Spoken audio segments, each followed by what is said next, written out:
Il y a très longtemps, vivait dans un grand palais un roi musulman. Il était toujours accompagné de son fidèle conseiller, un homme très sage et très croyant, qui lui donnait des conseils quand il avait des problèmes.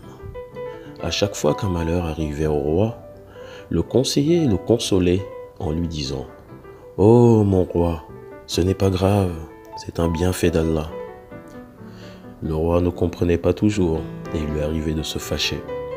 Un jour, en allant à la chasse, le roi se blessa et perdit 3 doigts.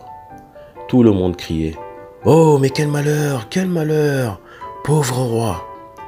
Sauf le conseiller qui s'approcha du roi et lui dit : « Mon roi, ne pleurez pas comme ça, ce n'est pas trop grave, il vous reste encore des doigts. C'est un bienfait d'Allah subhanahu wa ta'ala. » « Conseiller, tes paroles ne me plaisent pas.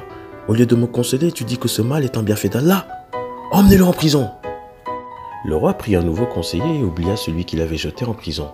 Des années plus tard, il partit dans la forêt en promenade avec toute sa troupe, quand des cannibales les attaquèrent.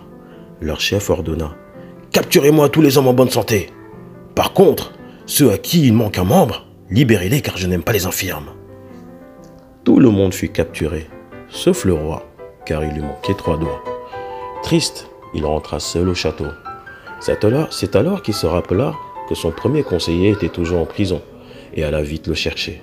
« Oh, mon brave conseiller, pardonne-moi de t'avoir laissé si longtemps en prison. Tes paroles étaient pleines de vérité.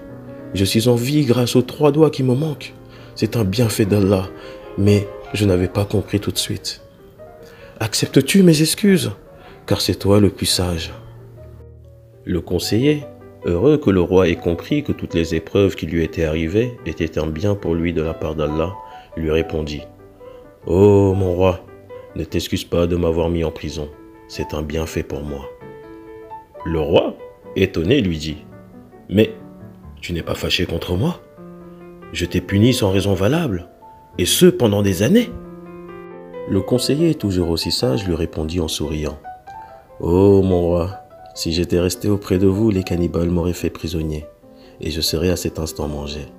Tout est un bienfait d'Allah, même si on ne le comprend pas tout de suite. » Pour finir, aucun musulman ne sera atteint d'une épine ou d'un mal plus grave sans qu'Allah subhanahu wa ta'ala ne lui efface ses péchés à cause de cela, comme les feuilles qui tombent d'un arbre.